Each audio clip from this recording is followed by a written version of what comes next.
बहू, ये लाल वाली साड़ी कल सुबह नहा धोकर पहनना और पीली वाली रख लो, रात में छठी पूजन के समय पहन लेना।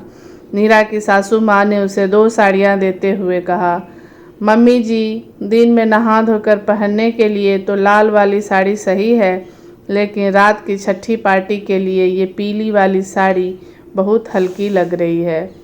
पीली वाली साड़ी को चेंज कर कोई अच्छी सी साड़ी मंगा दीजिए ना, जो पार्टी में पहनने के लायक भी हो और तस्वीर भी जिसमें अच्छी आए। नीरा उत्साहित होते हुए बोली, बहू, कल कोई छठी पार्टी नहीं होने वाली है, बस परिवार वालों की मौजूदगी में छठी की रस्म पूरी कर दी जाएगी। नीरा की सासू माँ ने सपाट लहजे में कहा, लेकिन मम्मी जी, पिछले साल मन्नू के छठी वाले दिन तो बहुत बड़ी पार्टी रखी गई थी। नीरा उदास लहजे में बोली, मन्नू की छठी पार्टी इसलिए हुई थी क्योंकि वह बेटा है और हमारे यहाँ सिर्फ बेटों की छठी पार्टी रखी जाती है, बेटियों की छठी में कोई पार्टी नहीं रखी जाती। इतना बोलकर नीरा की सासू माँ कमरे से निकल गई। नीरा को शादी से पहले से ही बच्चों से बहुत लगाव था, लेकिन ब्याह के 3 साल बाद उसे माँ बनने का सौभाग्य प्राप्त हुआ था। जब से उसकी जेठानी दूसरी बार माँ बनी थी, तब से माँ बनने को लेकर उसकी बेचैनी और बढ़ गई थी।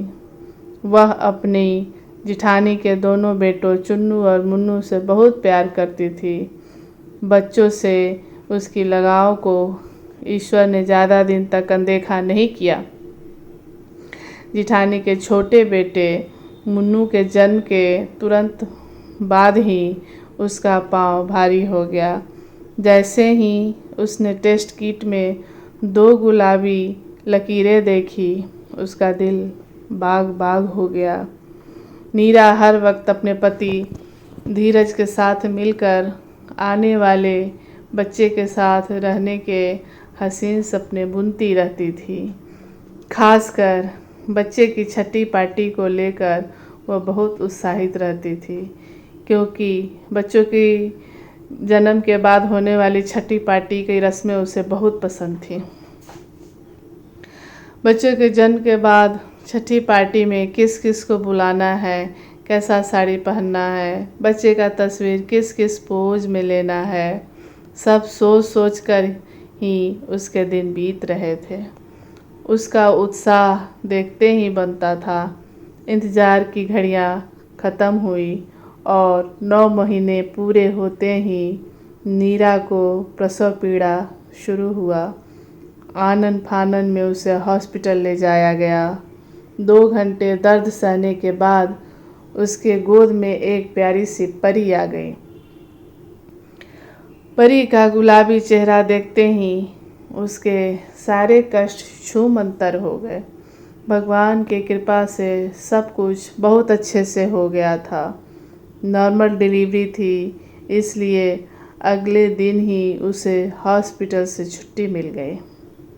घर आने के बाद से वह छठी पार्टी के लिए और उत्साहित हो गई थी, लेकिन सासू माँ की बातें सुन उसका उत्साह ठंडा पड़ गया, मानो उसके उत्साह पर घड़ों पानी पड़ गया हो। वह चुपचाप उदास बैठी थी। तभी नीरज कमरे में आया और उसका उदास चेहरा देखकर चौंकते हुए बोला, क्या बात है, मेरी परी की मम्मा उदास क्यों है? देखो ना नीरज, मम्मी जी ने परी का छठी पार्टी करने से मना कर दिया है। कितने अरमान थे मेरे छठी पार्टी को लेकर। मैंने तो अपनी 1-2 सहेलियों को भी इस बारे में बता दिया था। सब क्या सोचेंगे कि मेरे ससुराल वाले कितने पुराने सोच के हैं, जो सिर्फ बेटों की छठी पर ही पार्टी करते हैं, बेटियों की छठी पर नहीं।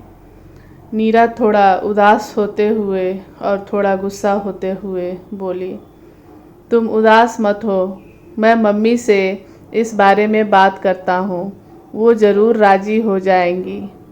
नीरज अपनी पत्नी को आश्वासन देते हुए बोला और कमरे से बाहर जाने के लिए मुड़ा ही था कि उसकी मम्मी कमरे में दाखिल हुई।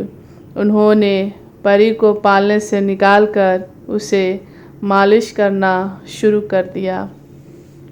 मालिश करते करते उस 5 दिन की बच्ची से प्यार भरी बातें भी कर रही थी। नीरज और नीरा दोनों देखकर खुश हो रहे थे।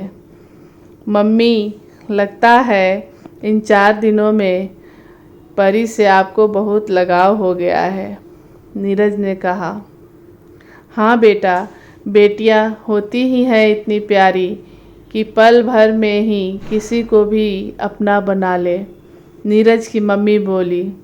जब आपको इतना प्यार है तो फिर परी की छठी पार्टी के बारे में मना क्यों कर रही हैं? आजकल बेटा बेटी सब बराबर है, फिर इस तरह का भेदभाव क्यों? पुराने ज़माने में बेटियों को पराए घर जाने के नाम पर कोई सुविधा नहीं दी जाती थी, क्योंकि उनका मानना था कि बेटियों के आत्मनिर्भर होने का फल उसके ससुराल वाले को मिलेगा और ससुराल वाले इस बात का फ़ायदा उठाकर उन्हें बात बात पर प्रताड़ित भी करते थे। लेकिन अब तो बेटियों को इसलिए सारी सुविधाएं मुहैया कराई जाती है कि वह आत्मनिर्भर हो और ससुराल वालों पर आश्रित न रहे, ताकि ससुराल वाले उसे किसी बात के लिए आँख न दिखाए। हमारी बेटियां बेटों से कंधा मिलाकर चल रही है। बेटियां डॉक्टर, इंजीनियर, पायलट, वैज्ञानिक, क्रिकेट, बॉक्सिंग, हर क्षेत्र में लड़कों से आगे है। नीरज मौका पाते ही बोल पड़ा। बात तो तेरी सही है बेटा, जब पुरानी सोच बदल गई है तो पुराने रीति रिवाज को भी बदल जाना चाहिए। ये लो, परी को पकड़ो, क्योंकि अब मैं तो इसके छठी की पार्टी की तैयारी करने जा रही हूँ। समय बहुत कम है, बहुत सारे काम हैं। बहू के लिए भारी साड़ी लेनी है और लोगों को निमंत्रण भी तो देना है। बहू, तू भी अपने मायके फ़ोन कर सारे सगे संबंधियों को बुला लेना। नीरज की मम्मी परी को नीरा के गोद में डालकर कमरे से बाहर चली गई। मम्मी जी को राजी करने के लिए आपका बहुत बहुत धन्यवाद, नीरा ने पति का हाथ पकड़कर प्यार भरी नज़रों से देखते हुए कहा। ये मत भूलना कि परी को लेकर मैंने भी तुम्हारे साथ सपने बुने थे, नीरज ने नीरा का हाथ दबाते हुए कहा। तो दोनों एक साथ हंसते हुए एक बार फिर से अपने खास पल को यादगार बनाने की योजना बनाने लगे।